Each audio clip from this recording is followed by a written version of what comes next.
Selamat datang di channel Rumi Topik. Ada baiknya sebelum mendengarkan, posisikan terlebih dahulu tubuh Anda dengan nyaman. Tenangkan perasaan Anda, santai, rileks, dan disertai dengan mengucapkan basmalah. Selamat mendengarkan. Terima kasih keluarga besar di sini yang menyediakan waktu dan tempatnya untuk kita berdiskusi dengan tema menyambut kemerdekaan jiwa, luka lama warisan baru, memutus karma buruk lintas generasi. Tepuk tangan buat kita semua. Berikutnya Kang Abu tentu saja akan memberikan satu nuansa yang berbeda, tapi tentu saja terkait dengan bagaimana kita memerdekakan dan menjadi jiwa-jiwa yang merdeka, untuk bagaimana kita terbebas dari beban-beban masa lalu, tapi kita fokus bagaimana kita meringankan jalan kita menuju masa depan yang lebih baik. Kita sambut Kang Abu Marlo. Terima kasih. Berdiri aja ya. Saya berdiri ikut Pak Wayan, nggak apa-apa ya? Oke. Selamat malam. A'udzubillahi minasyaitonirrajim. Bismillahirrahmanirrahim. Robbi a'udzubika min hamazati sayatin wa a'udzubika robbi ayahdurun. Robbi shrahli sodri wa yassirli amri wahlul 'uqdatam min lisani yafqahu qawli. Assalamualaikum warahmatullahi wabarakatuh. Salam sejahtera untuk kita semua. Rahayu, namaste, om swastiastu, namo buddhaya. Salam kebajikan dan sehat untuk kita semua. Sekali lagi boleh tepuk tangan buat Rumah Semesta. Pertemuan malam hari ini tercetus dengan ide Pak Wayan, kita kumpul lagi setelah launching buku gitu ya, dan nggak nyangka yang hadir ini ada sekitar 200-300 orang, ada ya? 3.000 ya. Mas Surya memang agak lebay orangnya sih ya, tapi nggak apa-apa. Oke. Terima kasih teman-teman. Saya kemarin sama Pak Wayan bicara tentang memerdekakan gitu ya. Jadi hampir 14 tahun ini saya melakukan research yang saya selalu ulang-ulang dulu supaya kita nanti masuk ke topik. Dan hari ini sebetulnya saya selalu mendisklaimer ya, saya selalu menggarisbawahi bahwa kemanapun dimanapun saya bicara, nomor satu, saya bukan mau menceramahi, bukan mau memberikan wejangan, karena sudah terbukti bahwa tidak ada orang berubah karena sering dikasih ceramah tuh nggak ada yang berubah gitu. Betul nggak? Dikasih wejangan nggak berubah juga. Jadi saya, Pak Wayan, Mas Surya, semua di sini sesama murid semesta yang mau belajar, ini bukan menceramahi, bukan ngasih wejangan, tapi justru sebaliknya ingin memantik untuk sama-sama berdiskusi, berdialog. Intisarinya cuma satu, yuk kita berpikir bersama, yuk kita berkontemplasi bersama gitu. Nah, topik yang saya rasa ini lagi happening, teman-teman ibu dan bapak. 20% anak muda sekarang tingkat bunuh dirinya meningkat dari tahun 2023, 20%. Stress, anxiety, overthinking, penyakit mental, 1 dari 4 orang Indonesia sekarang mengalami sakit mental. Jadi kalau saya hitung 1, 2, 3, yang keempatnya pasti sakit mental gitu. 1, 2, 3 gitu. Tapi di sini semua sampai 3, yang keempatnya nggak datang ke sini gitu ya kira-kira. Jadi 1, 2, 3, 1, 2, 3 gitu kira-kira. Dan sekarang ini terjadi yang namanya gap generation war, atau yang disebut dengan yang namanya perang antar generasi. Di era teknologi sekarang yang begitu cepat, artificial intelligence yang sangat dahsyat sekarang, kita akan memasuki era yang sangat luar biasa, teman-teman ibu bapak. Jadi kalau kita bicara dari zaman Telegram ke WhatsApp, WhatsApp ke AI, ini waktunya makin cepat, makin cepat, makin cepat. Dari pedati ke mobil, mobil ke pesawat, sampai sekarang ke semua teknologi, ini berjalan sangat eksponensial. Nah, saya mau cerita satu hal ini, kenapa? Satu poin yang saya rasa dalam semua tradisi agama, dalam semua kebudayaan, dalam semua apapun, satu poin bahwa yang akan bertahan adalah yang melakukan yang namanya adaptasi. Setuju nggak Bu? Setuju? Berarti kalau tidak beradaptasi, dinosaurus saja punah gitu kira-kira. Tapi kecoa 250 juta tahun masih ada juga sih gitu ya. Jadi ya balik lagi, kata kuncinya adalah adaptasi. Nah, yang ingin saya garis bawahi sebelum nanti kita masuk ke hal-hal yang lebih dalam, ada satu poin begini ibu bapak. Terjadi perubahan yang signifikan di antara generasi kolonial sampai Z sekarang. Itu kata kuncinya yang sering saya sebut ulang-ulang adalah terjadinya pilihan yang tidak terbatas di saat ini. Saya kasih contoh.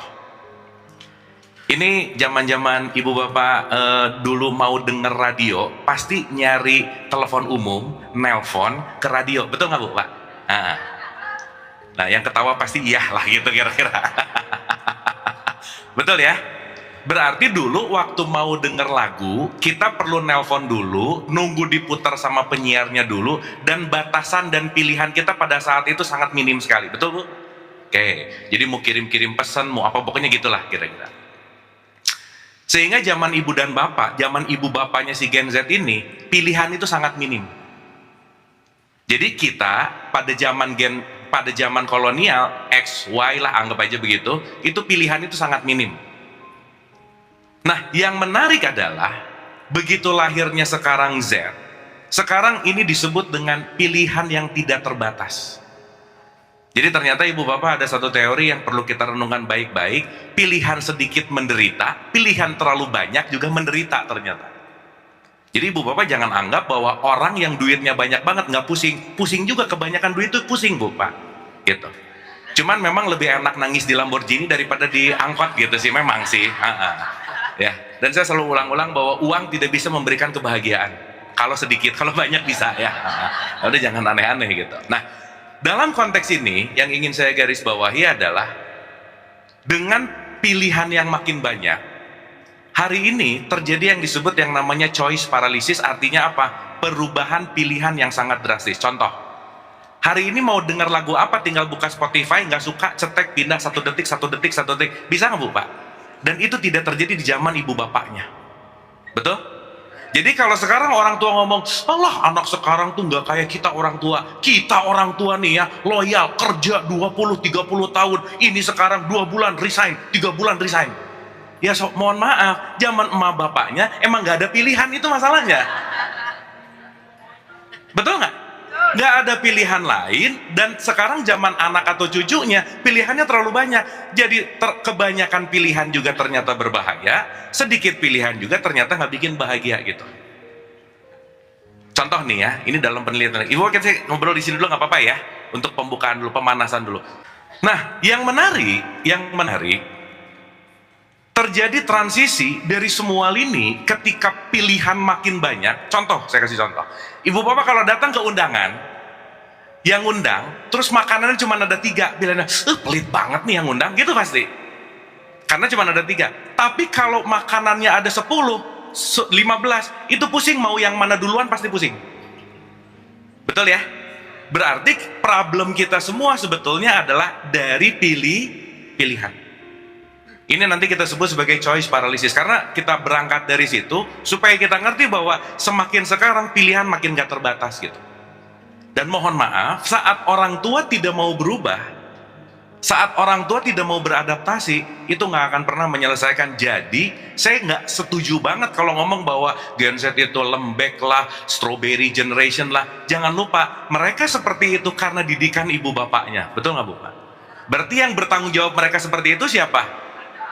Jadi kalau gitu komplainnya sama siapa? Ya ibu bapak mikirnya yang di sana lagi gitu. Tapi kan kesini gitu intinya. Karena betul tadi kata Pak Wayan, kalau sedikit pakai terminologi karma, karma itu kan artinya action. Action itu adalah perilaku yang nanti ujungnya berakibat kepada konteks hukum semesta yang namanya konsekuensi. Artinya kata kuncinya adalah bagaimana kita beradaptasi dalam setiap konsekuensi, di mana generasi yang akan datang ini adalah generasi yang justru, ibu bapak ini menarik. Saya lagi menghadapi satu klien gitu ya, satu company gede. Itu hampir 80% di dalamnya anak Gen Z-nya itu stres bu. Sampai maaf ya, tingkat suicide-nya itu tinggi di situ. Dan ini data 20% loh, peningkatan itu terjadi gitu. Nah, yang menarik adalah ketika mereka semua disuruh ke psikolog untuk dicek, apa yang terjadi? Justru yang perlu diterapi adalah ibu bapaknya, bukan anaknya. Jadi benar tadi kata Pak Wayan, kenapa anak seperti ini mau nggak mau, suka nggak suka, diwariskan oleh ibu bapaknya. Jadi kalau sekarang kita melihat generasi seperti apa, itu plak percis rekaman dari apa yang kita wariskan ke mereka gitu. Nah jadi rumah semesta ini selalu membawa kembali ke diri ibu bapak. Jadi saya rasa kalau kita sibuk mencari siapa yang salah, mending kita mulai berbicara bukan siapa yang salah tapi apa yang salah. Karena musuh bersama kita bukan apapun kecuali masalah itu sendiri. Jadi kalau kita mencari siapanya, subjeknya nggak akan pernah selesai. Karena kenapa? Semua penyelesaiannya nggak pernah ada di luar. Semua penyelesaiannya adalah bagaimana kita menyelesaikan dari dalam. Setuju? Ini tepuk tangannya delay deh. Nah, oleh karena itu, saya mungkin di kesempatan ini ingin berbicara tentang the teori atau konteks pemahaman segalanya kita sebut sebagai pemahaman mutlak lah gitu. Contoh ibu bapak, hampir rata-rata orang tua 98% mewariskan apa yang didapatkan dari orang tuanya dulu. 98%. Sehingga apa yang diwariskan ke anak itu tidak ada perubahan. Karena kenapa? Itu hanya menjadi rantai yang diwariskan tanpa sebuah perubahan, dan itu terjadi dalam sebuah keluarga gitu. Nah, yang menarik, perubahan tanpa sebuah kesadaran, perubahan tanpa sebuah berpikir, perubahan tanpa sebuah pembaharuan, itu akan mengulang hal yang sama gitu. Nah, oleh karena itu saya mau mengajak dulu untuk masuk kepada memerdekakan jiwa itu sebenarnya gimana sih? Karena ya ibu bapak, mohon maaf ya, kalau kita sekarang berpikir bahwa kita hidup nunggu mati baru kembali, kayaknya kelamaan deh. Bener nggak? Mati nanti. Kita tuh kan senang banget didongengin hal-hal nanti gitu. Makanya guru saya pernah bilang gini, salah satu kriminalitas tertinggi dalam hidup adalah mengatakan ada tempat yang lebih indah selain saat ini di kemudian hari. Itu kriminalitas. Bener nggak? Karena nanti belum tentu, bener nggak? Mau ngomongin surga kayak, dan pertanyaan yang belum hari ini belum pernah saya dapat. Semua agama, semua kepercayaan selalu ngomong surga pasti ada pintunya, betul? Saya tanya, pintu surga bukannya digeser apa didorong, belum pernah ada yang tahu. Gitu. Soalnya belum pernah ada yang pernah ke situ gitu. Terus dijanjiin lagi gitu. Nah, artinya yang ingin saya garis bawahi saat ini, kenapa saya cerita ini, Bu, Pak? Sorry to say, anak-anak Gen Z sekarang lebih dari 73% dia tidak tertarik dengan ceramah-ceramah agama, dogma, doktrin, mereka nggak tertarik. Jadi anak-anak sekarang beda sama angkatan saya mungkin terakhir, ibu bapak, yang sekarang kalau anaknya bilang, nah kalau enggak, nanti kamu masuk neraka. Si anaknya akan nanya, emang neraka di mana, Mak? Nggak ada sekarang. Dia bisa nanya ChatGPT gitu sekarang. Artinya apa? Saat kita menggunakan metodologi lama dengan sistem yang baru, sistem thinking yang lama dengan kenyataan yang baru, apalagi dimasukkan dengan dogma, dengan doktrin, dengan belief system yang, sorry tuh saya yang sekarang tidak masuk kepada critical thinking dulu, itu nggak akan berhasil gitu. Sementara hal yang paling sulit adalah melepaskan keyakinan masa lalu, dan itu yang paling PR justru diyakini dalam konteks yang tadi si anak-anaknya. Kenapa yang disuruh ke psikolog itu justru malah ibu bapaknya? Justru yang menarik adalah perubahan bukan datang dari anak tapi dari ibu bapaknya. Jadi kalau tadi saya harap anak Gen Z yang datang, ibu bapaknya datang, lebih bagus sih sebenarnya gitu. Kita lihat, tepuk tangan dulu dong Bu Pak. Dan saya rasa kalau udah jadi keluarga rumah semesta adalah orang tua yang tipikal mau berubah, betul nggak Bu Pak? Karena maaf banget, banyak banget orang tua yang nggak mau berubah lagi karena dia merasa bahwa sistemku ini udah yang paling benar, keyakinanku ini udah yang paling benar gitu. Dan itu adalah hal yang paling susah.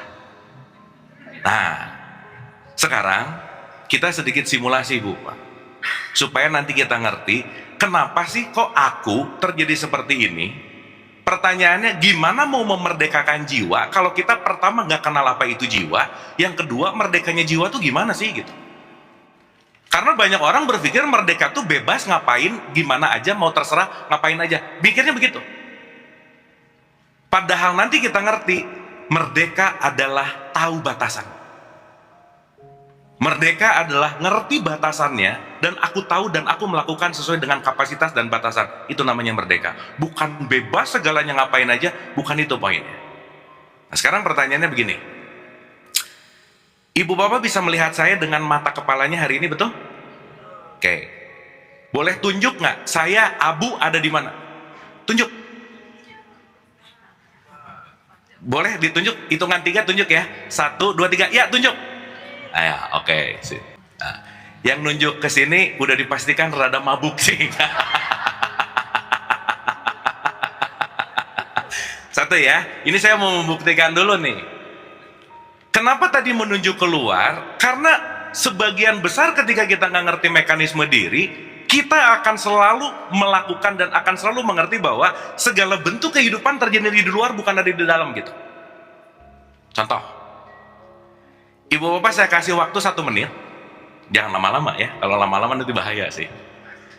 Di dalam 1 menit ibu bapak boleh saling menoleh dengan teman sebelahnya, saling melihat. Terus ibu bapak kira-kira nilai dia ini kerennya di mana, nggak kerennya di mana gitu ya.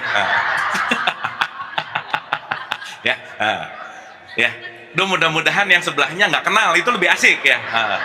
Kalau kenal suka nggak subjektif sih gitu. Siap ya? Ibu bapak lihat temannya sebelahnya, ibu bapak, ini kayaknya kamu kerennya gini, nggak keren. Tapi nggak usah diomongin, nggak usah. Kalau diomongin akan memicu peperangan. Ya. Oke? 1 menit jangan lama-lama. 1 menit, silakan ibu bapak mau ke kanannya atau ke kirinya silakan. Dilihat kerennya apa, nggak kerennya apa, silakan. Ya. Ya, jangan so malu-malu gitu, udah biasa aja ya.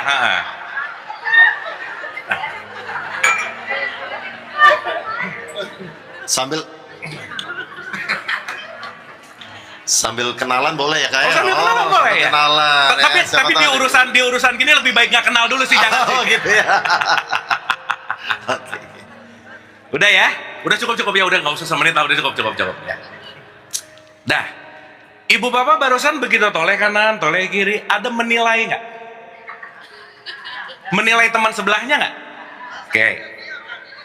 Iya, pokoknya sebelahnya, betul? Barusan kita semua sama-sama sedang saling menilai, betul?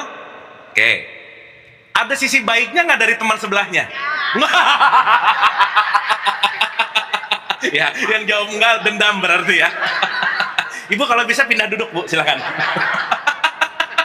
Jahat banget, nggak ada bagus-bagusnya gitu ya, tapi nggak apa-apa sih ya. Oke. Ya, dia ngomongin jelek nggak, udah lah ya. Ada sisi bagusnya nggak? Ada. Sekarang saya tanya. Nah, ada sound. Udah mulai, nanti datang. Kita sambil sound ini nggak apa-apa ya ibu bapak ya, kita nikmati gitu. Pertanyaan saya, saat ibu dan bapak waktu ngelihat teman sebelahnya, yang ibu bapak lihat dia atau dirinya sendiri?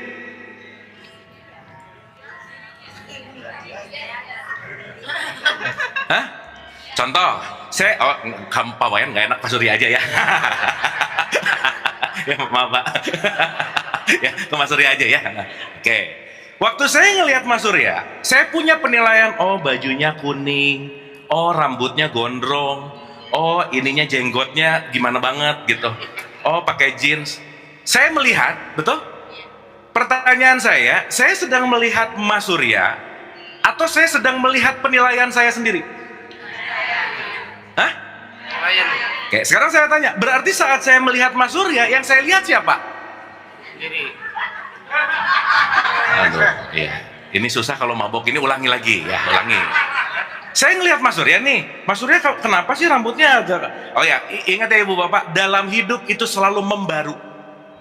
Di hidup itu tidak ada sesuatu yang tidak membaru. Oke? Meskipun ibu bapak sering kesini, datang tiap hari kesini, tiap hari datang kesini nggak pernah ada yang lama, tapi selalu membaru. Karena momen nggak bisa diulang. Saya ngomong waktu masa lampau nggak bisa diulang, detik ini selalu fresh, selalu new. Maka bangun pagi itu adalah bangun baru, hidup baru. Ingat, dirimu bukan masa lalumu, karena masa lalumu adalah memori. Oke? Jadi kalau Mas Surya rambutnya putih, baru bukan tua. Itu maksud saya. Iya, kamu tua bukan, baru. Framing dulu di Oke ya. Nah, begitu saya ngelihat putih, ada jenggot, ada gondrong, ada kuning, ada celana jeans, pakai jam. Pertanyaan saya lagi ngelihat Mas Surya atau saya lagi melihat pandangan saya terhadap Mas Surya? Berarti sebenarnya saya ngelihat Mas Surya atau ngelihat diri sendiri? That's it.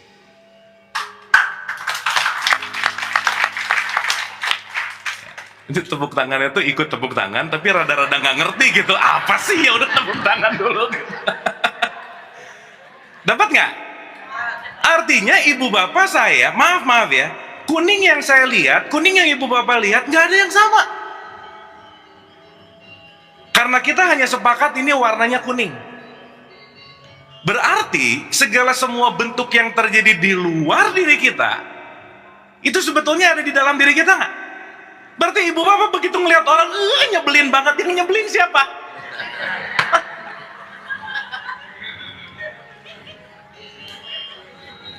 Betul nggak? Pertanyaan saya, hal-hal seperti ini banyak disadari atau banyak tidak disadari? Ya udah, bagus ya, bagus. Itu kalau udah ngaku bagus ya. Ibu bapak untuk diketahui, kalau orang udah mulai ngerasa dirinya gila, mau sembuh bentar lagi gitu. Yang bahaya, orang gila nggak tahu dirinya gila. Jadi kalau aku tidak tahu itu bahaya. Tapi saat aku tahu, kalau aku tidak tahu, good. Dan saat ini apa yang terjadi? Semua yang diinstal, semua yang diwariskan, itu konteksnya selalu tanpa filter. Maka apapun, siapapun yang menjadi anak atau cucu, itu nggak bisa lepas dari semua apa yang dilakukan tanpa sadar. Tapi buah itu akan tumbuh dan akan ada konsekuensinya, tiba-tiba kaget gitu. Contoh, saya rasa ngomongin karma kita udah paham, itu adalah konteks tabur tuai, oke ya. Sementara 98% yang kita lakukan kita nggak sadar. Katakanlah gini, nggak sadar tiap hari nanam cabai, nggak sadar. Tiba-tiba cabai berbuah nggak? Berbuah. Begitu berbuah kayak gitu, kok ada cabai gitu. Kan waktu nanamnya nggak sadar, bener nggak? Tapi begitu buahnya ada, kaget nggak? Nah itu yang terjadi. Kita lupa julid sama orang, kita lupa ngejelekin orang, kita lupa begitu jatuh tempo karmanya datang ngomong, Tuhan lagi nguji aku. Ya elah, Tuhan lagi nguji, iseng amat Tuhan nguji ya. Semesta lagi memberikan aku azab lah, gimana? Semesta kan cuma ngomong pret gitu kira-kira. Enak aja. Karena segala sesuatu yang terjadi pada diri kita, pasti kata kuncinya adalah konsekuensi. Jadi sekarang kalau kita punya problem Z ini, konsekuensi nggak kira-kira? Berarti pertanyaannya, mereka begitu gara-gara siapa? Nah, gitu. Setuju? Oke? Lihat-lihat, oh iya boleh tepuk tangan sekali lagi. Hari ini pelajaran kita lihat-lihatan nama tetangga ya. Jadi waktu ibu bapak tadi ngelihat tetangganya, yang dilihat siapa sebenarnya? Diri sendiri. Semua di luar diri kita, hukumnya quote and quote dalam tanda petik adalah refleksi. Contoh yang kedua, ibu bapak ada nggak orang yang disebelin? Ada nggak? Udah ya. Udah dimaafin. Nah, tapi kalau diingat sebel juga sih gitu. Coba ibu bapak rasain deh, sama siapapun yang ibu bapak sebel, sebutin 2 sifat yang ibu bapak nggak suka dari orang itu. Sadari bahwa 2 sifat itu ada di dalam diri kita. Benar nggak? Si ibu ini cerewet banget, begitu cerewet banget, gua banget gitu. Dia tuh ya kalau pakai baju tuh nggak matching gitu. Ya udahlah, macam-macam gitu. Dapat ya? Oke ya? Berarti secara nature, secara alamiah, semua yang terjadi di luar diri kita sebenarnya terjadinya di mana? Di dalam. Berarti orang ini nyebelin, menyenangkan, A, B, C, D, apa warna, apa semua tidak pernah terjadi di luar diri kita, semua terjadi di dalam. Nah, ibu bapak, kalau boleh saya bagi dalam konteks yang namanya jiwa, anggap aja beginilah. Ada sadar, bawah sadar, tidak sadar, Di sini banyak banget nih. Dan kemanapun, bagaimanapun kita mau mencari pengetahuan, lebih banyak sesuatu yang bakalan kita nggak tahu. Berarti ibu bapak maaf ya, pengetahuan kita tentang diri sendiri itu minim atau banyak? Berarti sebenarnya kita didatengin sama siapapun, urusan dia atau urusan aku? Untuk aku mengenal diriku atau untuk aku mengenal dirinya? Aku. Dan selalu saya ulang-ulang sih Bu, Pak. Kalau kita ngomongin spiritualitas, kalau kita ngomongin tentang kesadaran, kalau kita ngomongin tentang guru terbaik dalam hidup itu cuma ada dua. Nomor satu pasangan, yang nomor dua anak, udah nggak ada lagi.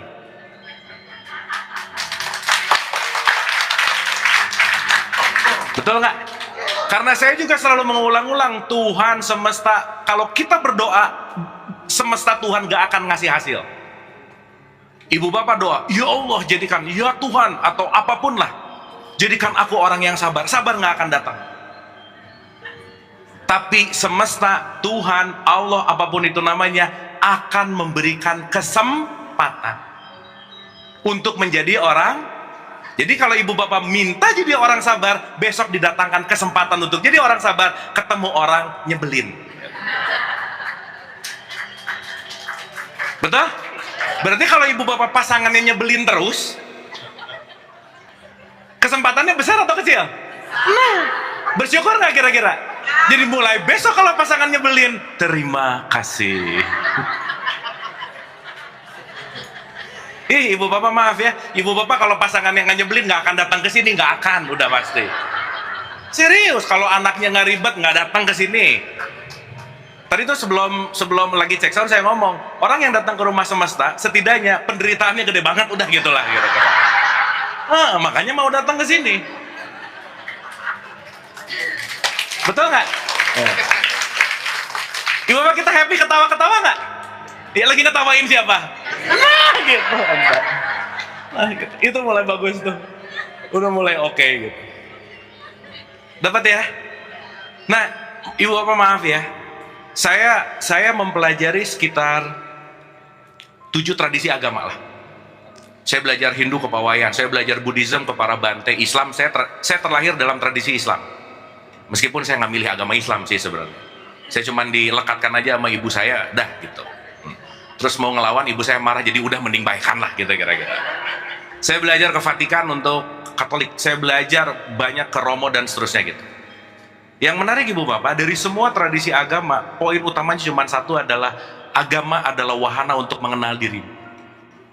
Agama adalah jembatan, agama adalah bagaimana kita alat untuk mengenal diri gitu.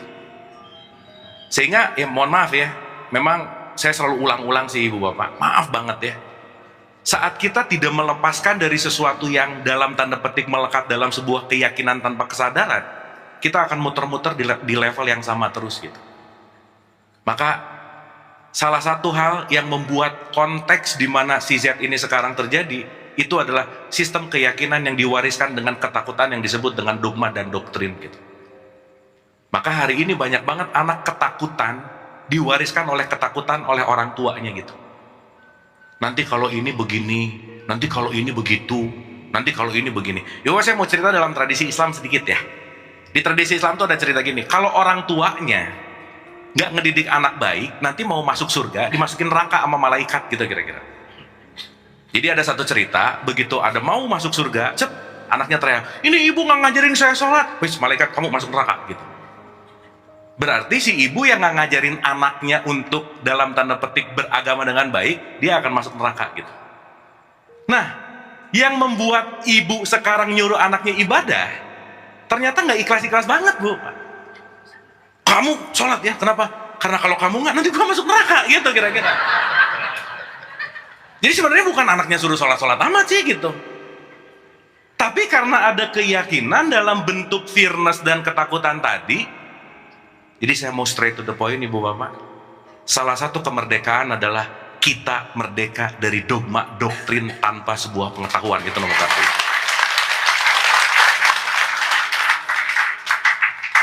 Setuju bu? Oke ya. Dan sekali lagi sorry to say, cara itu udah gak berlaku di sekarang. Gak bisa. Gak bisa. Kenapa? Dulu kita minim informasi, sekarang informasi ini sering disebut overload gitu. Sehingga mau nggak mau, suka nggak suka, ketika orang tuanya tidak mau beradaptasi dengan kemajuan konteks yang namanya kedinamisan, itu akan terjadi yang namanya kebentrokan terus menerus gitu. Nah jadi karena nanti mungkin kita akan lebih banyak berdialognya ibu bapak. Jadi nomor satu sekali lagi, mari kita berdeka dari ketakutan-ketakutan, di mana kita mulai mengerti. Saat ibu bapak kita melihat segala sesuatu dengan kesadaran, begitu ngelihat kita siapapun, yang aku lihat ternyata adalah pantulan jiwaku gitu. Ada orang gini, oh oke. Ada orang begitu, oh oke. Maka begitu nanti kita sadar, kemanapun kita melihat, sama siapapun kita ketemu, kita lagi mau belajar untuk mengenal siapa diri kita yang sejati sebetulnya. Pertanyaannya, kita mau belajar atau kita mau membenci? Satu. Kita mau belajar atau kita mau tidak menghormati atau menghargai pelajaran? Nah jadi sekali lagi Bu, Pak, saat kita mulai mengerti bahwa yang di luar itu adalah apa yang ada di dalam, yang di luar itu justru adalah jalan untuk masuk ke dalam. Seperti apapun ya Ibu Bapak, nanti dari awal sampai akhir, semoga Ibu Bapak pulang dari sini mendapatkan sebuah untuk kontemplasi. At least tadi Pak Wayan bicara, Ibu Bapak dapat, oh gitu nggak kira-kira? Dapat ada sesuatu nggak kira-kira? Pertanyaan saya, si sesuatu itu sebenarnya udah ada di dalam nggak kira-kira? Udah. Mau petunjuk, mau apapun penamaannya, semuanya nggak pernah ada di luar, semuanya ada di dalam. Dan memang kadang-kadang kita perlu orang di luar untuk membuka yang di dalam supaya kita masuk ke dalam. Maka Pak Wayan ini kita sebut guru, tapi sebenarnya Pak Wayan ini adalah bidan kesadaran yang membuat kita lahir kesadarannya dari dalam. Kita tepuk tangan dulu dong buat Pak Wayan. Cuman Pak Wayan mau gimana pun cerita, kitanya tidak mempersilahkan untuk terbuka, nggak akan terjadi apa-apa gitu. Sehingga yang ingin saya garis bawahi lagi bahwa Ibu Bapak, yuk, hidup ini adalah urusan konsekuensi, bukan di sana, bukan di sana, bukan di mana-mana, tapi urusannya adalah di sini gitu.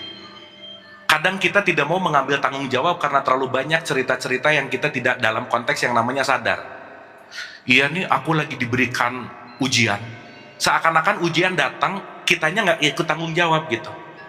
Padahal segala sesuatu yang terjadi, semuanya pasti kaitannya dengan yang namanya karma. Karma adalah action, action adalah perilaku, perilaku pasti akan ada hubungan yang namanya sebab akibat.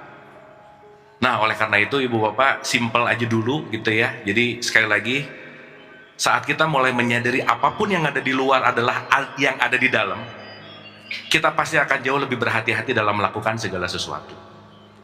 Yang selalu saya contohkan begini Bu, Pak. Terakhir ya, habis ini ke Mas Surya, habis itu kita bisa dialog panjang lebar sesuai dengan case-nya. Ini tolong diingat Ibu Bapak, 99% yang kita lakukan itu didorong oleh emosi. 99%. Jadi ngelihat apapun, emosi dulu baru mikir. Ibu Bapak ini tipikal orang-orang yang mikir dulu baru ngomong atau ngomong dulu baru mikir, yang mana? Ngomong dulu baru, nah berarti penelitiannya valid, benar. Komen dulu baru mikir. Marah dulu baru mikir. Begitu nggak kira-kira? Itu 99% terjadi. Sehingga Ibu Bapak, tidak akan ada orang yang bisa merubah kita untuk mengontrol kita tidak dikuasai oleh 99% emosi, kecuali kitanya mau berubah dan mau latihan. Saya selalu kasih analogi gini Bu, seorang ibu yang nggak punya kecerdasan emosi yang baik, dia akan mengedepankan emosinya. Ketika anaknya mecahin telur yang harganya cuma 10-15 ribu, begitu telurnya pecah, si ibunya teriak sama anaknya, nyubit lagi. Pertanyaan, teriakan akan nempel nggak? Cubitan akan jadi memori nggak? Kehilangan 10, 15 ribu, 20 ribu, saya rasa nggak sepadan dengan luka batin yang dia akan dapati seumur hidupnya. Betul nggak? Ketika dia hanya kehilangan gelas, kehilangan telur dengan cacian, dengan makian. Kenapa? Itu dikopi pasti dari orang tuanya. Orang tuanya pasti mengkopi dari orang tuanya. Jadi ibu bapak, kalau kita ngomongin sedikit ke pernikahan, begitu kita ngelihat pasangan kita lagi ngelihat segerombolan keluarganya sebenarnya. Iya. Iya benar. Makanya kemarin-kemarin saya bikin cerpen. Ada menantu ngobrol sama mertuanya. Si mertuanya nanya, Du gitu, nah anaknya mau dididiknya sama ibu, kata mertua. Menantunya ngomong, enggak Bu, makasih. Kenapa? Aku sudah merasakan didikanmu selama ini gitu. Anaknya ya. Dia udah pusing sama anaknya gitu maksudnya. Sama suaminya gitu misalnya. Nah artinya saat kita mulai menyadari bahwa semua kontrolnya ada di kita, alih-alih kita memikirkan nanti akan, mending kita latihan kecerdasan emosi gitu Bu. Mending kita mulai mengerti apa pikiran, apa perasaan, apa emosi, bagaimana terjadinya, bagaimana mekanismenya, kenapa kok aku bisa begini dan seterusnya. Yang akhirnya apa? Kita akan sibuk untuk mengenal diri, kita akan sibuk untuk tahu mekanismenya, sehingga kita ngerti, oh kenapa aku bisa marah, oh kenapa aku kok bisa melakukan respon seperti ini. Dan itu yang banyak tidak dikenali oleh kita gitu.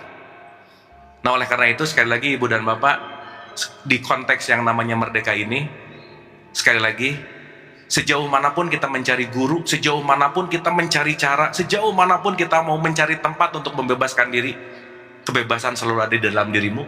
Karena kenapa? Musuh terbesar bukan siapapun yang di luar, tapi kembali kepada ego dan di dalam diri kita. Terima kasih. Saya kembalikan dulu ke Mas Surya. Wah, mantap. Big applause buat Kang Abu. Keren. Kang Abu asik? Keren? Ah, itulah pantulan jiwa dari Bapak Ibu semua. Wah. Berarti yang keren semua di sini. Betul. Terima kasih Kang Abu. Ya, jadi sederhana tetapi sangat dalam sekali, dan saya yakin tidak semua mempunyai satu kesadaran bahwa sebetulnya apa yang kita lihat adalah sebetulnya refleksi dari apa yang ada di dalam. Terima kasih sekali lagi, tepuk tangan yang meriah buat Kang Abu. Terima kasih Kang Abu, luar biasa. Baik, untuk melanjutkan perjalanan kita, untuk menjadikan sebuah pembelajaran, kita lanjut dengan tanya jawab ya Pak Dokter. Sesi paling seru ini ya.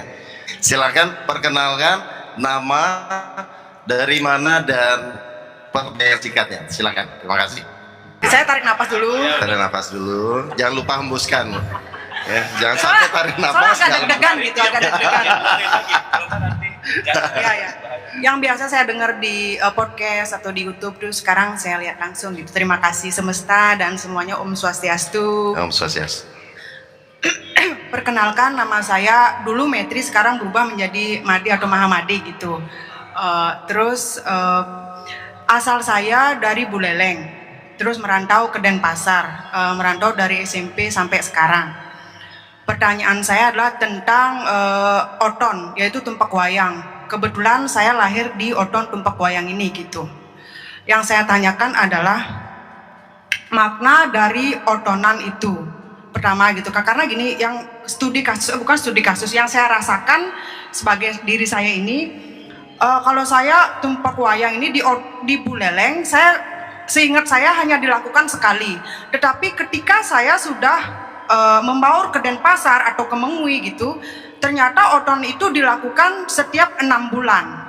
Terus apakah pengaruhnya ketika itu dilakukan setiap 6 bulan, dan pengaruhnya ketika, ternyata karena saya tidak tahu kan, saya pernah bertanya dengan ibu saya dan tidak mendapatkan jawaban yang clear seperti itu. Disuruh nanyakan sama paman lah, sama bibi lah, dan lain-lain seperti itu. Itu terus coba lihat catatan begini. Terus gini, kalau tumpak wayang kan, kan saya pernah di tumpak wayang, wayang biasa yang pertama, terus yang kedua sapu leger. Apa sih perbedaannya itu begitu? Kenapa ada harus hanya tumpak, misalnya dari Senin sampai Sabtu, ada yang hanya di wayang malam, pagi aja cukup, malam yang benar, malam aja cukup. Tapi misalnya saya lahir tumpak wayang harus di sapu leger, dan apa perbedaannya wayang biasa dan wayang sapu leger gitu. Terus ini 2 gratis 1 ya, lagi 1 Bu, lagi 1. Satu lagi. Oh enggak, ini kalau ini saya hanya ini aja. Saya kan karena saking penasarannya kan, saya waktu itu motonan saya di Gria ataupun di Ubur gitu, saya hanya ya udah mungkin harusnya saya moton, sempat dilihat di YouTube bahwa moton itu penting gitu. Saya akhirnya moton dengan pemangku atau di Gria, dan saya penasaran waktu itu bukan di Gria sih, yang pemangku dibilang gini, Pak, saya bertanya kenapa ya kalau di Buleleng kayaknya cuma sekali aja cukup, terus kalau di Gianyar dan lain itu sangat sering, bisa nggak dikasih pencerahan sedikit untuk saya? Dibilang kayak oh mungkin di Buleleng itu kayak sastra-sastranya itu terbakar gitu karena peperangan atau apa gitu. Kalau di Gianyar ini masih dilindungi, kenapa? Karena kan dulu di kerajaan di sini Sohib tuh nggak sampai perang, jadi sastranya nggak dibakar seperti itu. Apakah itu, saya pengen pencerahan apakah benar atau bagaimana? Tolong dikasih pencerahan yang lebih clear gitu. Baik, gitu. Terima kasih Bu Metri. Tepuk tangan buat Bu Metri dari Mahaja dari Buleleng. Boleh nanya lagi satu aja? Ini tentang motonan juga sih. Oke, boleh. Nah gini, Ya. saya kan Takutnya misalnya, kalau nggak boleh ada hal yang aja saya biar nggak mengganjal gitu. Oke, silakan. Gitu kan.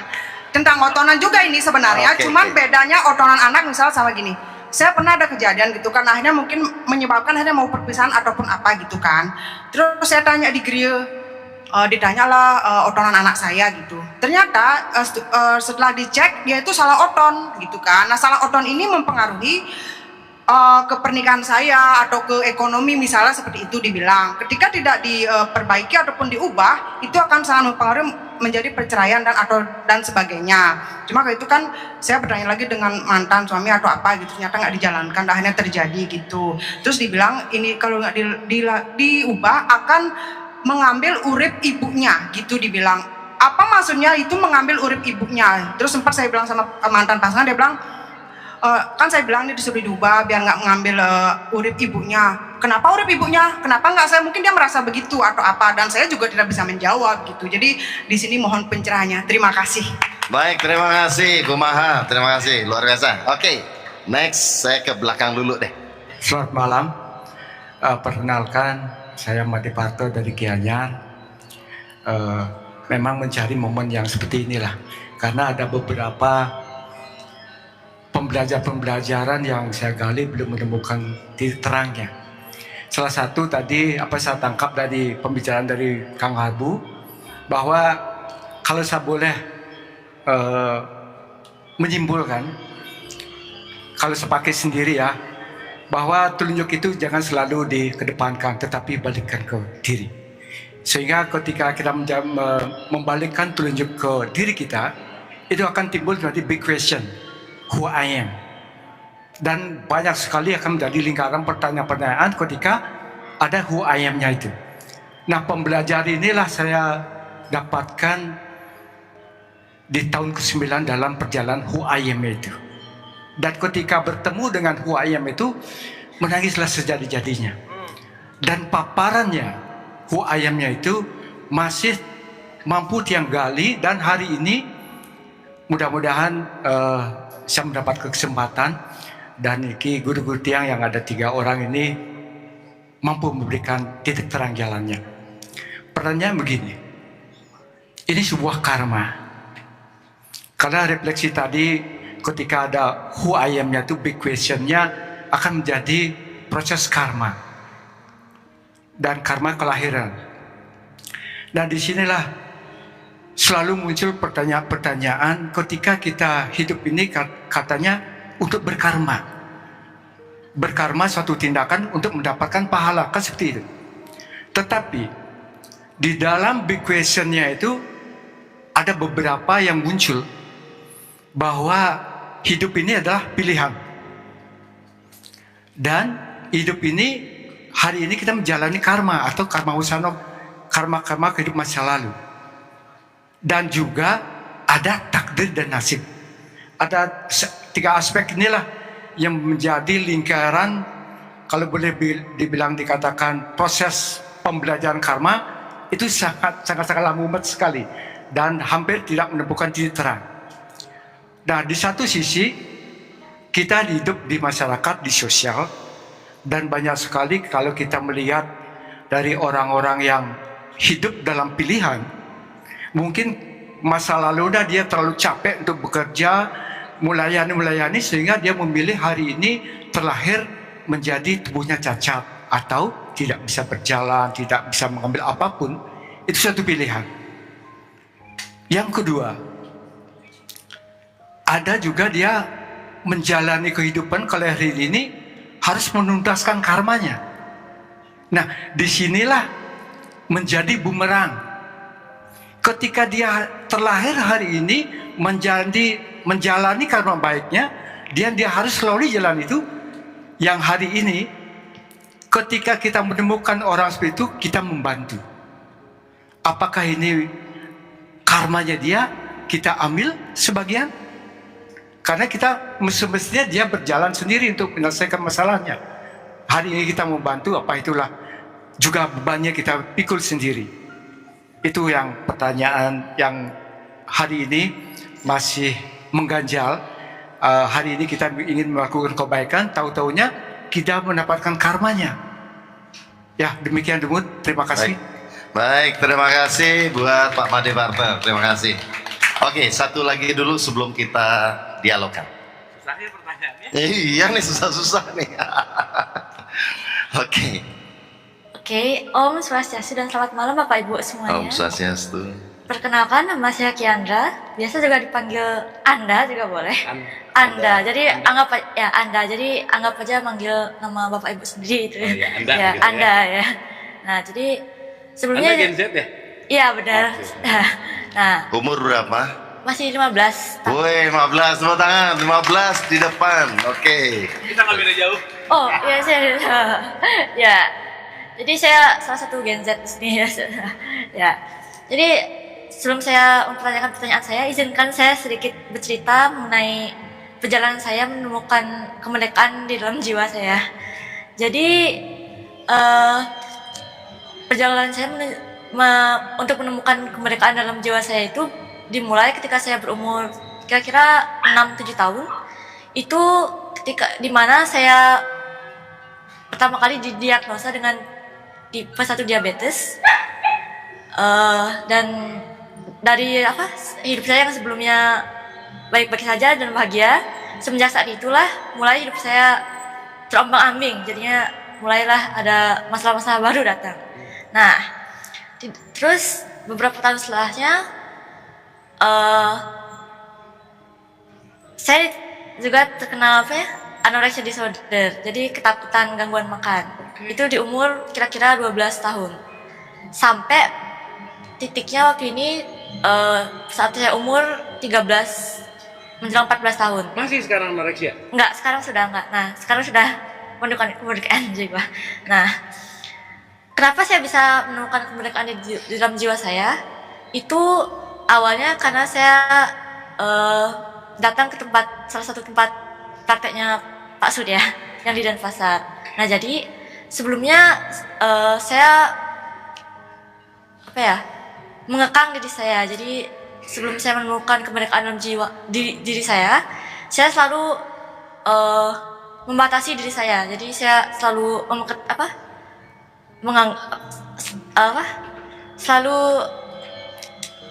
membatasi diri saya untuk tidak boleh makan ini, harus melakukan ini dan melakukan itu yang sebenarnya tidak sebenarnya tidak harus dilakukan, nggak kenapa-kenapa gitu. Nah, akhirnya setelah saya datang ke prakteknya Pak Surya, mulailah mindset saya dirubah sehingga saya bisa membebaskan diri saya. Cuman bebasnya juga tidak bebas-bebas banget gitu. Nah, setelah itu mulailah hidup saya perlahan membaik. Sekarang saya sudah mulai lebih enjoy lah menjalani kehidupan saya. Dan saya juga bersyukur karena sudah menemukan kemerdekaan dalam jiwa saya. Nah, sekarang pertanyaan saya adalah yang pertama, bagaimana cara saya untuk mempertahankan kemerdekaan di dalam jiwa saya ini? Maksudnya saya berharap agar tidak kembali kayak dulu lagi. Dan kedua, seperti yang dibilang oleh Dr. Wayan tadi mengenai luka yang kita bawa sekarang bisa menurun ke anak kita nanti. Itu bagaimana caranya biar tidak terulang lagi ke anak saya. Jadi kayak saya kan punya tipe diabetes tipe 1. Bagaimana caranya agar tidak menurun lagi ke anak saya gitu. Jadi mohon pencerahannya. Terima kasih. Tapi sekarang udah merasa merdeka dari semua itu. Sudah. Boleh kita tepuk tangan dulu dong, keren banget. Saya mungkin menyimpulkan aja ya teman-teman ibu bapak. Ya, silakan. Ini dalam perspektif subjektif saya gitu.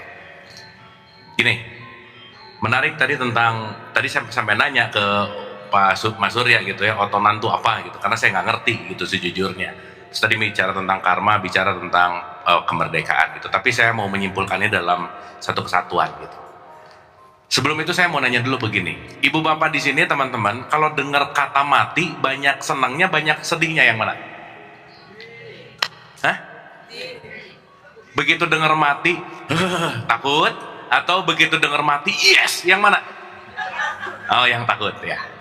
Oke, sekarang saya tanya, kematian itu menakutkan gara-gara matinya atau gara-gara konsep mati yang kita ketahui, yang mana? Betul? Jadi mau ngomongin karma, mau ngomongin takdir, mau ngomongin apapun semua, kita diberikan sebuah konsep dan program. Betul nggak Bu Pak? Yes. Setan di barat nggak ada yang kayak suster ngesot, nggak ada Bu Pak. Karena mereka nggak punya program itu, betul nggak? Di sana pakai jas lah gitu kira-kira. Sehingga mau nggak mau, suka tidak suka, semua yang kita lawan dalam kehidupan ini sebetulnya bukan segala sesuatu yang kita anggap tahu, tapi bagaimana kita memaknai terhadap itu sendiri gitu. Contoh. Saya ulang sedikit lagi ya, supaya nanti kita ngerti si akarnya gitu. Kita takut mati bukan karena kematiannya, tapi karena dongeng yang diceritain sama kita tentang mati, betul nggak? Karma lebih banyak takutnya, lebih banyak senangnya. Takut karena diceritain adalah nanti karma, begitu nggak kira-kira? Sehingga masing-masing kita punya programnya sendiri, punya keyakinannya sendiri, dan punya pemaknaannya sendiri, betul nggak? Berarti problemnya bukan karmanya, bukan otonannya, bukan apanya, tapi bagaimana aku memaknai tentang sesuatu. Betul? Ini oke? Dapat ya? Sekarang saya tanya, yang perlu dirubah kira-kira maknanya atau kenyataannya? Maknanya.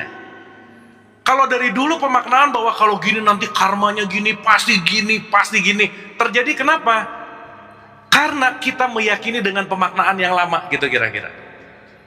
Nah, jadi saya setuju banget dengan statement Pak Wayan tadi bahwa teman-teman ibu bapak, satu hal yang nggak bisa kita tolak dalam hidup adalah kenyataan, titik. Bahwa kita mau punya rumus A, rumus B, rumus C, kita semua akan bersimpuh dengan yang namanya kenyataan.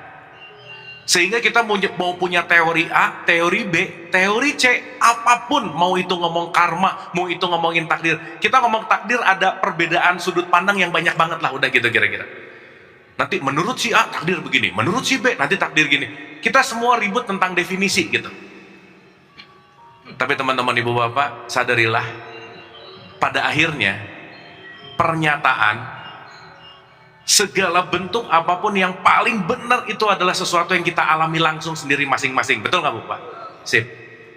Jadi saya rasa jembatan dari semua apapun yang terjadi, yuk kita belajar melepaskan pemaknaan lama. Nomor satu, mari kita mulai belajar dulu menerima kenyataan yang ada. Itu nomor satu. Contoh. Menikah dan bercerai, mana yang lebih baik? Kediam gini sih. Hah? Menikah sama cerai, mana yang lebih baik? Oke, sekarang saya tanya, apakah orang yang menikah pasti lebih baik dari yang cerai? Belum tentu. Makanya saya selalu bilang bahwa divorce is a new hope. Menikah adalah harapan baru, betul nggak? Setuju? Yang setuju biasanya udah sih gitu. Nah, kita nggak bisa menilai, maaf nih ya, orang yang, ini saya kasih contoh yang sederhana, orang yang kelihatannya baik-baik, statusnya masih menikah, tapi di dalamnya belum tentu bertumbuh gitu. Jadi kita nggak bisa melihat stigma bahwa ini lebih baik dari itu lebih baik, nggak bisa. Kenapa? Yang kita lihat ini semuanya adalah konsep dan pengetahuan yang dijejalkan dengan limitasi apa yang kita tahu gitu intinya. Nah, jadi saya rasa cara yang paling mudah untuk kita lakukan untuk tetap bisa menerima, ingat ya teman-teman ibu bapak, saya selalu mau mengulang-ulang ini, mau ada kehidupan masa lalu, mau ada kehidupan masa depan, ya udahlah gitu. nanti di kehidupan belum kejadian. Dulu gini, ya udah lewat gitu. Contoh-contoh, kita bisa merubah masa lalu nggak? Nah, mulai ini kebiasaan 99% gini nih. Ya, ngejawab nggak mikir namanya asbun, ya bunyi aja. Kita bisa merubah masa lalu nggak? Bisa, maknanya. Tapi faktanya bisa kita rubah nggak? Nggak bisa. Tapi poinnya saat kita merubah pemaknaan masa lalu untuk membaru saat ini, maka masa lalu yang menakutkan, masa lalu yang tidak menyenangkan, kita bisa menerima saat ini bahwa pemaknaan yang berubah, kondisi saat ini juga ikut berubah. Betul nggak? Dulu kita ngelihat orang ini nyebelin banget, udah datang ke rumah semesta, oh baru ngerti dia adalah guru kesabaranku. Belakangnya pret sih gitu ya. Yang penting berubah makna gitu. Jadi sekali lagi teman-teman ibu bapak, kalau kita tidak merubah makna kita, kita tidak akan pernah merubah realitas hidup kita. Nah itulah yang saya sebut merdeka. Kalau kita masih pakai keyakinan lama, pengetahuan lama, pemaknaan lama, kita akan berputar-putar di level yang sama. Nah jadi saya rasa untuk ketiga hal ini, apapun program data konsep yang udah terinstal, sebisa mungkin dikikis untuk tetap menerima kenyataan. Terima kasih. Baik, mantap, luar biasa. Keren ya kamu ya, Pak Dokter. Luar biasa sekali. Pemaknaan tentang merdeka itu seperti apa ya, tentu saja memaknai ya, berubah pemaknaan terhadap apa yang terjadi di luar. Kita lanjut satu sesi dulu sebelum kita break, setelah itu baru lanjut. 1, 2, oke, 3 sini deh. 1, 2, 3, sisanya nanti ya. Oke, silakan. Saya mulai dari ibu yang tengah dulu. Assalamualaikum warahmatullahi wabarakatuh. Om Swastiastu. Perkenalkan, saya Hesti, Pak Surya yang tadi mendadak daftarnya dari Renon. Niki, saya mau bertanya, ini untuk Pak Wayan. Sudah 2 kali saya ada kata-kata dirindukan untuk pulang. Yang pertama saya menemukan di Puri Kesiman. Di sana saya dipersilakan masuk ke Merajan, dan di sana saya menemukan, saya tidak tahu itu apa, tapi itu besar sekali dan tidak ada. Di situ saya sempat nangis kan. Saya nangis karena saya cuma berbicara, maafkan saya, maafkan saya. Dan ini tadi barusan Pak Wayan bilang rindu pulang.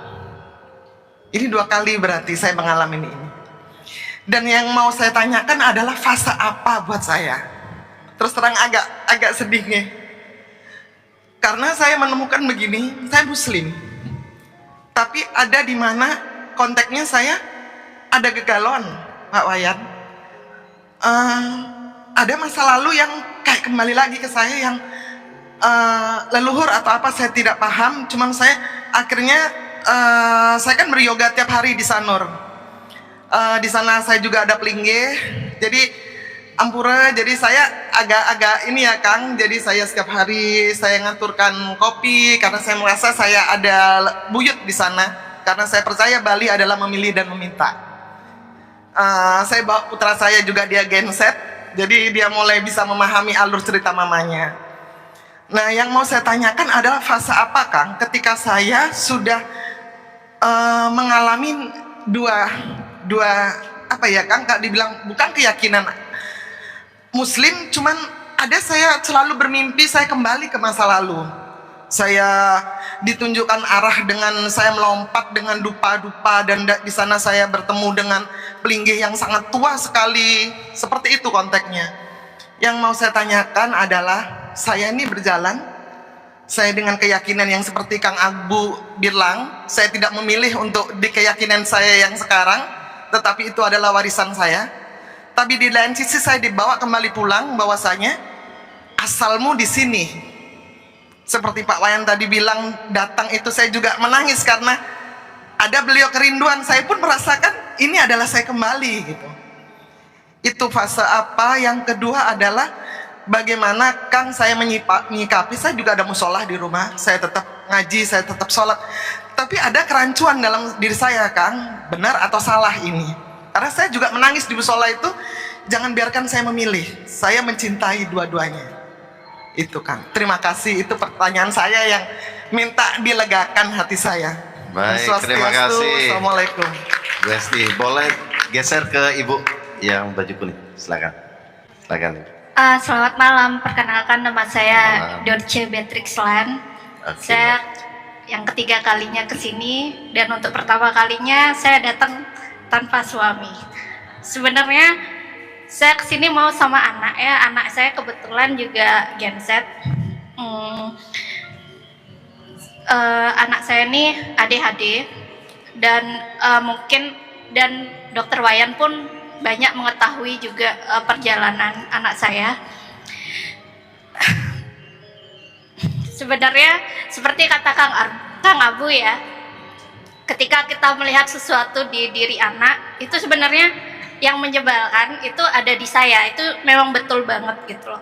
Anak saya tuh selalu bertanya tentang Tuhan, dan itu memang betul pertanyaan saya sendiri juga yang dulu saat remaja tapi tidak berani saya ungkapkan ke orang tua. Jadi ketika dia mengungkapkan ke saya berusaha untuk sedapat mungkin untuk menjawab, dan selama ini saya tuh sangat terbantu dengan semua tulisan Dokter Wayan. Jadi hampir semua tulisan Dokter Wayan itu saya sampaikan ke anak saya ini. Kemudian yang mau sebenarnya saya ini perjalanan saya dan anak saya memang agak jatuh, dan memang sama-sama levelnya kita tuh sedang sama-sama mempertanyakan keberadaan Tuhan tuh ada apa enggak gitu loh. Jadi tapi saya bukan nggak percaya Tuhan tuh nggak ada gitu loh. Cuman dia tuh lagi ngambek sekarang, dia nggak mau sembahyang gitu, dan dia bilang buat apa sih agama itu mah, buat apa gitu loh. Jadi sedangkan saya sekarang Hindu mengikuti suami saya, dan sedapat mungkin saya melaksanakan upacara itu saya memahami maknanya dulu, dan sesederhana mungkin supaya anak-anak saya tuh tidak terlalu takut untuk untuk melestarikan budaya Hindu Bali ini gitu loh. Jadi memang karena akhir-akhir ini memang banyak kejadian yang memang membuat kami drop itu tuh memang, dan saya pun bertanya gitu loh, apakah Tuhan itu ada gitu loh, dan dia juga sebenarnya ketika dia ngambek itu tuh saya juga lagi ngambek gitu loh. Jadi saya benar-benar merasa tersadarkan ketika Kang Abu tuh bilang gitu loh. Jadi sebenarnya yang ngambek itu saya atau anak saya gitu loh. Jadi saya mau tanya gimana caranya saya tuh meyakinkan diri saya, dan juga dengan begitu ketika saya yakin pasti dia juga akan ikut yakin tentang keberadaan Tuhan, tentang agama. Walaupun saya sudah bercerita tentang bahwa kita ini percikan Tuhan, kita ini semesta kecil yang ada di semesta yang agung, itu cuman sepertinya tidak cukup. Mungkin karena dia tahu, dia memahami, dia menyadari bahwa saya pun ragu tentang itu gitu. Walaupun saya tahu, maksudnya saya yakin setiap kejadian tuh pasti akan diikuti oleh kebaikan. Setiap apapun yang terjadi selalu ada hal-hal baik yang menyertai. Cuman mungkin di posisi ini sedang tidak seperti itu gitu. Mungkin di posisi ini anak saya menyadari bahwa saya tidak sedang baik-baik saja, dan dia juga tidak baik-baik saja gitu. Jadi mohon dibantu gimana caranya biar saya bisa dikuatkan lagi. Terima kasih. Baik, terima kasih. Kasih pos buat Bu Dorce, terima kasih. Boleh digeser ke belakang yang bertanya di atas, silakan. Assalamualaikum warahmatullahi wabarakatuh. Om Swastiastu. Mohon izin, pertanyaan saya mungkin agak berbeda dari teman-teman yang lain. Saya Dia Tagor Johan, kalau ada yang mau follow Instagram silahkan dengan nama yang sama. Saya murid Kang Abu di Rumah Putih Tebet, kalau pas lagi di Jakarta. Saya sudah 20 tahun tinggal di sini, Dokter Wayan, tapi saya baru sekali ini datang ke sini. Alhamdulillahirobbilalamin, semua berkat semesta. Dan diajak oleh teman saya Mbak Dian, yang saya baru kenal Mbak Dian ini waktu retret Waisak di Borobudur bersama Kang Abu juga. Jadi semuanya memang pekerjaan semesta. Pertanyaan saya adalah tergitik dengan penjelasan Kang Abu tadi terkait dengan emotional intelligence. dari para orang tua. Kebetulan sekalian promosi ya, saya itu trainer untuk emotional intelligence, tapi dengan teori-teori barat, Kang Abu, jadi dari Daniel Goleman. Pertanyaan saya, apakah ada memang teori emotional intelligence yang terkait dengan spirituality? Jadi saya tergelitik mau ngarahnya mungkin ke sana, mungkin itu panggilannya. Kita terima kasih banyak. Terima kasih Bu Lia, Big Plus, terima kasih. Izin Kang Bu yang jawab. Yang pertama adalah tentang kerinduan pulang. Ya, seperti apa sih? Fase itu apa sih? Atau mungkin pernah nggak dialami oleh Kang Bu sendiri ataupun ya orang sekitar Kang Bu? Kemudian Bu Dorce tentang pemaknaan Tuhan itu seperti apa? Dan Bu Lia terkait dengan emotional intelligence yang ada kaitannya dengan spiritual. Silakan Kang Bu. Saya mau membuka dulu dalam beberapa konteks begini. Ada yang namanya identitas, ada yang namanya nilai.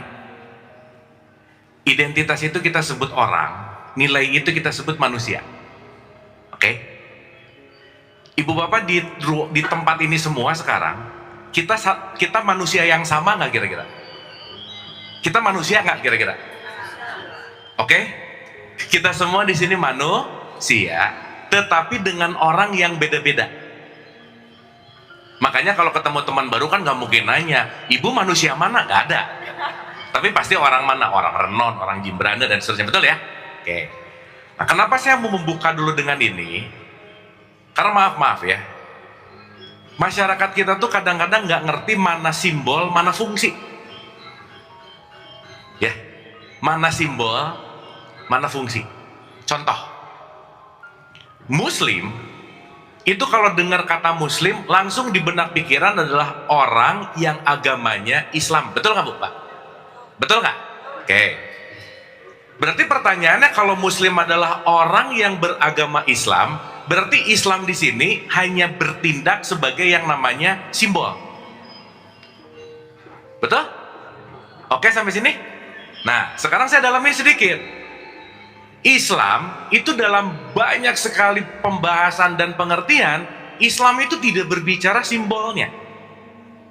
Tapi Islam itu berbicara tentang kualitasnya. Islam itu artinya berserah total, salam juga artinya damai, salam atau Islam juga artinya tenang. Banyak poin penting dalam konteks di sini yang bukan menunjuki tentang identitasmu itu apa. Contoh. Ibu bapak ini sering banget sih, pernah dengar kata kafir nggak? Pernah? Oke. Kafir itu lawan dari Islam nanti. Gampangannya gini deh, kafir itu artinya tertutup, Islam itu artinya terbuka. Kafir itu artinya tertutup dari kebenaran, Islam itu artinya terbuka dari kebenaran. Analogi paling sederhana beginilah. Ada orang KTP-nya Islam, perilakunya belum tentu Islami, kira-kira. Oke? Kira-kira ada nggak orang yang rajin sholat tapi korupsi? Ada nggak? Jangan banyak lah, nggak enak, ada aja. Yang enak. Ya, ada nggak orang yang udah haji, gelarnya haji tapi tetap ngegosip mulu kerjaannya? Ada nggak? Ada.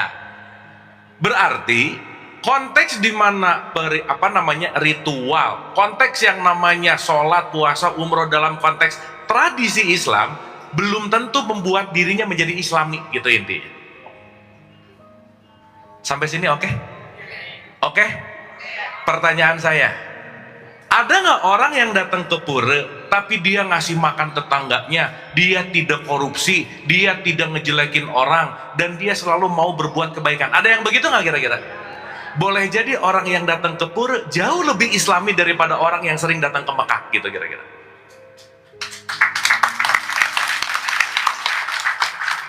Paham? Ini jangan dipotong ya, ini harus ngerti seluruhnya dulu nih. Ini dipotong bahaya sih memang ya. Nah, maksud saya, kenapa tadi saya nanya ini mau ngomongin basa-basi atau beneran gitu?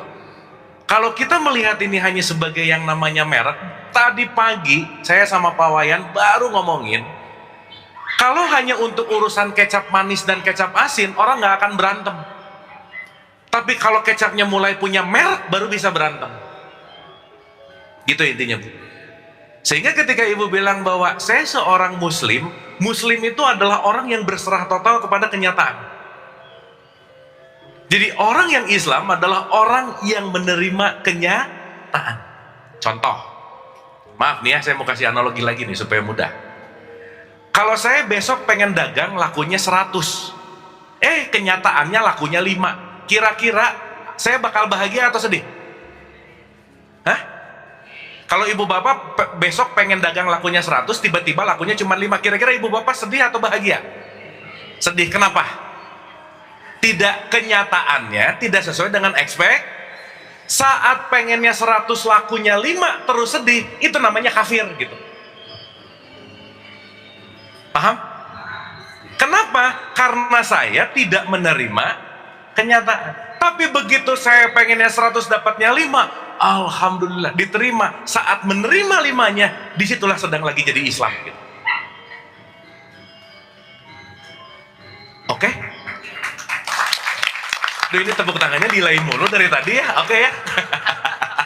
Set baru gini gitu. Dapat ya? Berarti sekarang saya tanya, bisa nggak saya tahu ini Islam atau tidak? Menilai ini Islam atau tidak dari pakaiannya, bisa nggak? Nggak bisa. Pakaiannya bisa pakai baju takwa, tapi isinya belum tentu takwa gitu. Karena kenapa? Kata kuncinya, jangan-jangan hanya ada dalam wilayah yang namanya identitas. Jelas ya Bu ya?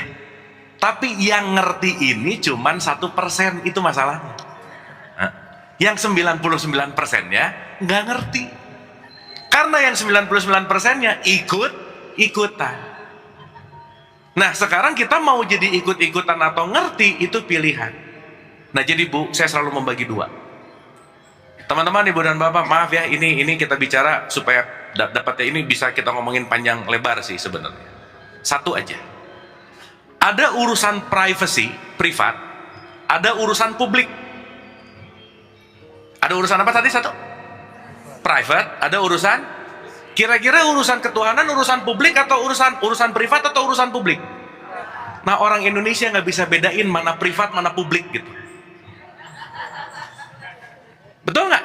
Yang privat dipublikkan, yang publik diprivatkan gitu. Yang publiknya diurus gitu. Makanya maaf ya, salah satu pertanyaan yang paling kurang ajar kalau udah nanya, udah sembahyang belum? Oh itu kurang ajar banget sih sebenarnya. Urusan privat. Nah maka mudah-mudahan Ibu bisa dapat esensinya ya. Saya mau menutup pakai satu cerita gini. Kalau dalam tradisi Islam itu pemangku atau figur otoritasnya sering disebut kiai, Bu, Pak. Nah mungkin Ibu Bapak perlu tahu perbedaan mana kiai asli dan kiai palsu. Ini bedanya. Kalau kiai palsu, dia selalu nanya, udah sholat belum? Itu pasti palsu aja. Tapi kalau kiai asli, dia akan nanya, udah makan atau belum? Kenapa? Karena laparmu urusanku. Kalau kamu lapar dan aku tidak menolong, itu urusanku. Tapi urusan sholat, urusan privat antara kamu sama Tuhan, selesai.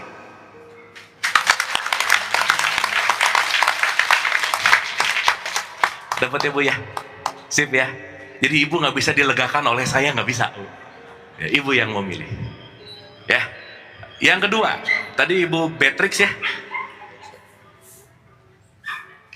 Jadi gini Bu, nggak mungkin orang sakit menyembuhkan orang sehat. Gak bisa. Gak bisa ketika, nah kamu jangan marah-marah dong. Ibunya ngomong jangan marah-marah, tapi sambil, nah gitu. Ada yang gitu nggak?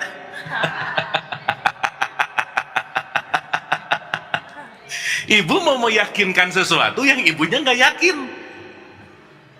Betul nggak? Berarti problemnya di mana Bu? Ya udah. Jelas ya? Iya, sip. Jadi Bu, yang tadi saya cerita, urusan ketuhanan adalah urusan privat. Saya rasa bukan masalah ada, percaya, nggak ada, dan seterusnya, bukanlah.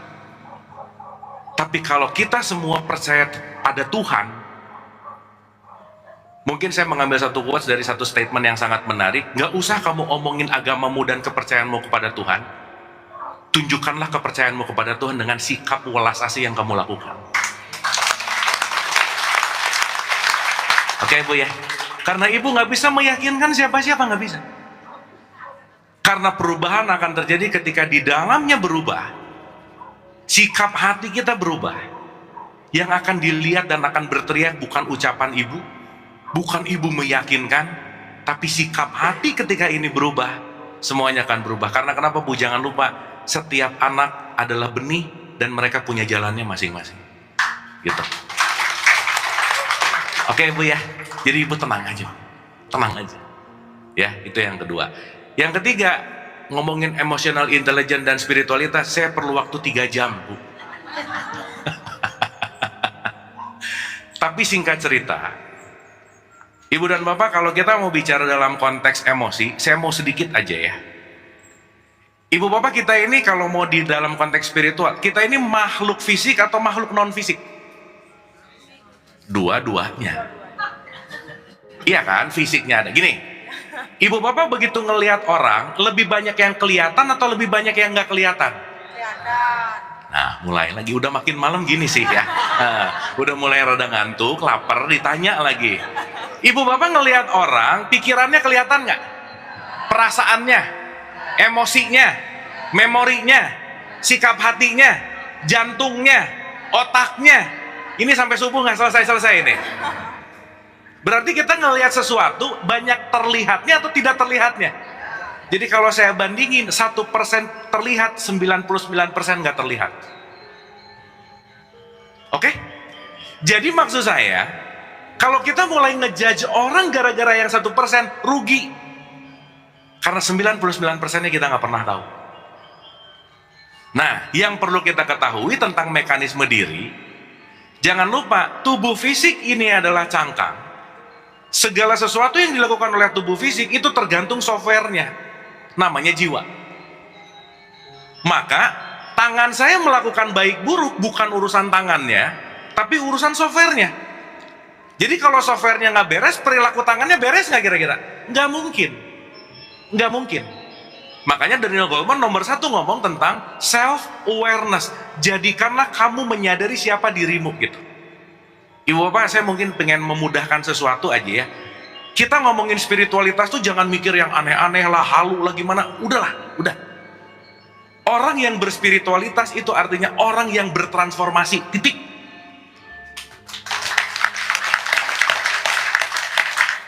Oke ya, karena semakin dia bertransformasi berarti dia semakin mengenal dirinya. Semakin mengenal berarti ternyata urusan ucapan saya, urusan perilaku saya, urusan kebiasaan saya pasti berkaitan dengan jiwa.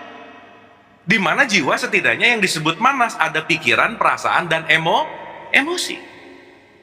Berarti tubuh memengaruhi emosi nggak? Emosi memengaruhi perasaan nggak? Perasaan memengaruhi pikiran nggak? Pikiran memengaruhi keputusan nggak? Berarti semuanya jadi satu kesatuan yang nggak bisa terpisah. Berarti mengerawat tubuh perlu nggak? Perlu. Karena merawat tubuh berarti merawat keputusan. Betul nggak? Berarti kalau saya ngomong gini nyambung nggak? Olahraga membuat akhlak menjadi lebih baik. Setuju nggak? Kenapa kalau kita rajin olahraga, emosinya oke, perasaannya oke, pikirannya oke, keputusannya oke? Ya, yang sadar cuman wilayah sini, yang sini enggak. Makanya nanti kita ngerti dalam semua tradisi agama pasti ada gerakan ritualnya. Kenapa? Tubuh yang tidak bergerak emosinya nggak bagus. Maka konteks emosi yang baik akan memengaruhi perasaan, perasaan yang baik akan memengaruhi pikiran gitu. Dan ini semua disebut dengan yang namanya jiwa. Jadi apakah kecerdasan emosi berkaitan dengan spiritualitas? Jelas. Karena jangan lupa ya teman-teman ibu bapak, mungkin ini sedikit lagi. Ada 3 poin penting, IQ, EQ, dan SQ. Maaf ya, IQ, pinter, itu mempengaruhi sukses kita cuma 4%. 4%. 40%-nya adalah emosi. Pinter tapi nyebelin, susah punya teman, udah gitu aja. Emosinya bagus tapi bego, pusing juga sih, jangan, udah jangan. Aku yang penting emosinya bagus tapi bego, pusing, jangan juga gitu, jangan. Dapat ya? Sehingga nanti 3-3-nya inilah yang disebut dengan yang namanya manas, inilah yang disebut dengan yang namanya jiwa. Maka saat kita mulai memperbaiki emosi kita, kita pasti akan mempengaruhi keputusan kita, dan keputusan kita akan mempengaruhi karma, karma akan mempengaruhi kejadian spiritualitas kita gitu. Terakhir ya, ini nanti kita bahas Bu ya lebih detailnya, tapi kira-kira gitu. Satu aja Ibu Bapak, supaya kita lebih lega dalam hidup. Jangan lupa, kita dihidupkan di muka bumi. Ingat baik-baik ini, saya ulang-ulang. Kalau udah pernah dengar, pura-pura nggak dengar aja ya. Dah. Karena saya cerewet banget ngomongin ini. Ingat baik-baik, bumi adalah rumah sakit jiwa besar. Udah gitu aja. Semua penduduknya sakit dengan kadar yang beda. Jadi kalau ketemu orang nyebelin, oh sesama pasien rawat jalan. Ya udah. Terima kasih. Luar biasa. Sekali lagi tepuk tangan buat Kang Abu dan Pak Dokter Wayan Mustika. Pesan-pesan yang luar biasa, mendalam sekali. Dan tentu saja kita jadikan sebuah pembelajaran yang kita bisa simpan dalam diri kita untuk melanjutkan perjalanan. Tapi kata orang, Kang, untuk melanjutkan perjalanan butuh energi kan. Ya, logika nggak jalan kalau nggak ada logistik. Izin kan? Izin Pak Dokter, Kang Abu, kita break sejenak hanya untuk membagikan makanan sambil juga bagi yang penanya kita lanjut. Seperti itu atau gimana? Boleh seperti itu Bapak Ibu?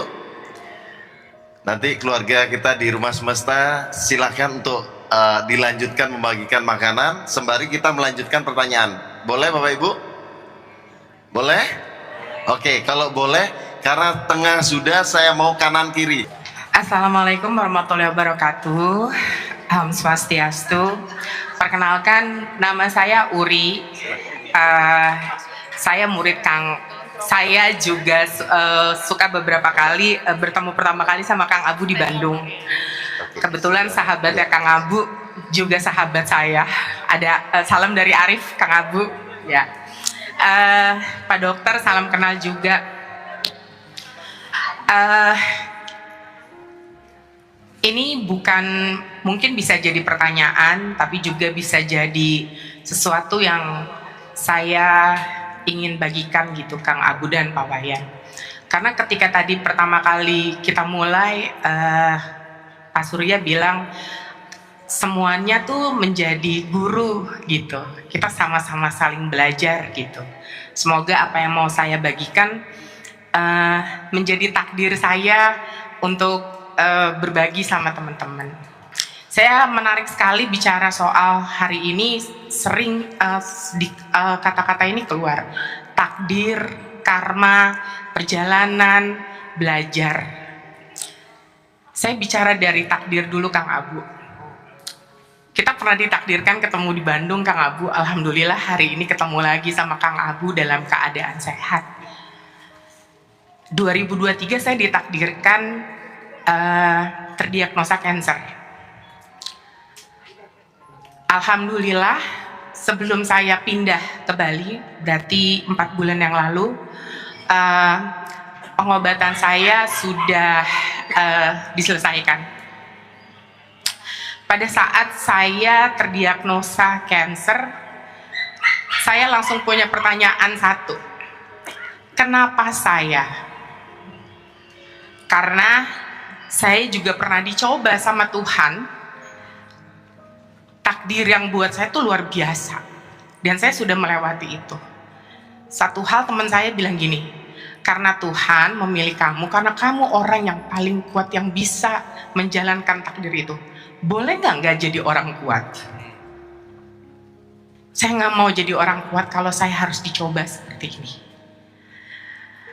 Akhirnya saya terdiagnosa tahun 2023 bulan Desember, tanggal 23 Desember 2023. Di saat yang bersamaan saya juga karena stres, saya juga terkena autoimun. Saya kehilangan indera perasa saya hampir 3 bulan. Saya tidak bisa merasakan apapun. Sama sekali tidak bisa merasakan apapun. Yang saya cuma bisa minum adalah air putih. Gitu. Nah, saya selalu punya pertanyaan itu. Kenapa saya Tuhan? Kenapa saya? Kenapa saya? Saya nggak mau jadi orang kuat, boleh nggak supaya saya nggak dikasih ini gitu. Sampai akhirnya saya ketemu seseorang di Jogja. Apa yang ada di dalam diri kita itu adalah takdir. Jadi kamu harus menerima itu. Saya mengolah perasaan itu. Saya coba mengolah perasaan itu, akhirnya baik. Saya terima. 2024 saya melakukan operasi. Sampai akhirnya saya di titik gini. Saya tidak mau terlihat orang yang seperti, maaf, orang yang sakit kanker. Saya nggak mau terlihat lemah. Saya nggak mau gitu. Sampai akhirnya saya jadi merasa bukan berpura-pura, tapi saya merasa selalu kuat padahal enggak. Hal yang menarik dari hari ini Kang Abu adalah dalam perjalanan hidup saya sampai di titik saya didiagnosa kanker adalah saya belajar mengenal diri saya. Mengenal diri saya lewat apa? Bahwa everything come for a reason. Hari ini everything come for a reason. Saya bisa pindah ke Bali, saya bisa ke rumah semesta, saya bisa ketemu teman-teman, saya bisa ketemu Kang Abu, saya bisa dikasih pikiran tentang apa. Ketika satu orang teman saya bilang gini, tau gak kenapa lo dikasih cobaan lagi? Itu adalah karma. Saya punya pertanyaan. Karma itu selalu identiknya dengan sesuatu yang negatif kan Kang Abu? Hari ini Kang Abu ngebuka pikiran saya bahwa itu adalah cara pandang kita. Kita terlalu sering dijejeli sama karma itu adalah sesuatu yang negatif. Yang saya mau sharing ke teman-teman dan Kang Abu dan Pak Wayan semua adalah everything to come for a reason. Kadang kita merasa bahwa kita udah melakukan yang terbaik, tapi ternyata hasilnya nggak baik, belum baik gitu. Tapi yakin teman-teman semua, yang disebut hidup itu adalah perjalanan dan akhirnya belajar. Kita nggak pernah tahu ujungnya apa, bener nggak sih Kang Abu? Yang paling bisa kita lakukan pada saat itu saya adalah everything come for a reason. Dan saya meyakini bahwa reasonnya adalah baik. Itu pola pikir yang selalu ada di diri saya, bahwa mau itu cancer, kesulitan apapun, kebahagiaan apapun, itu adalah tujuannya adalah baik. Menariknya lagi Kang Abu, dalam perjalanan itu saya 2 bulan terakhir ini sedang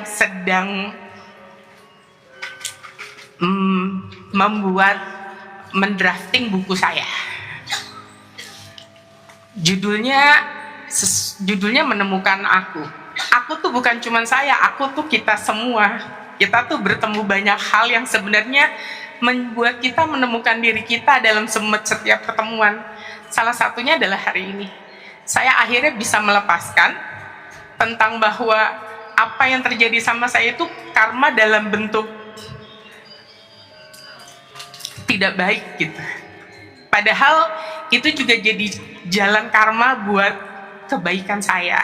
Jadi saya mau bilang terima kasih semesta karena sudah mentakdirkan saya datang hari ini ke tempat ini. Semoga juga jadi kebaikan buat kita semua. Itu aja yang mau saya sampaikan. Baik, terima kasih Mbak Uri, luar biasa. Anda telah menonton video ini hingga di penghujung video. Semoga video ini bermanfaat untuk Anda, serta dapat menjadikan diri Anda lebih baik dari hari kemarin. Nantikan video kami selanjutnya. Terima kasih. Bismillah. Assalamualaikum warahmatullahi wabarakatuh. Bulannya telah menguasai hati. Apa kalau hakikatnya cinta ini ada bila kita lihat levelnya isinya para bangsa yang isinya antara kemana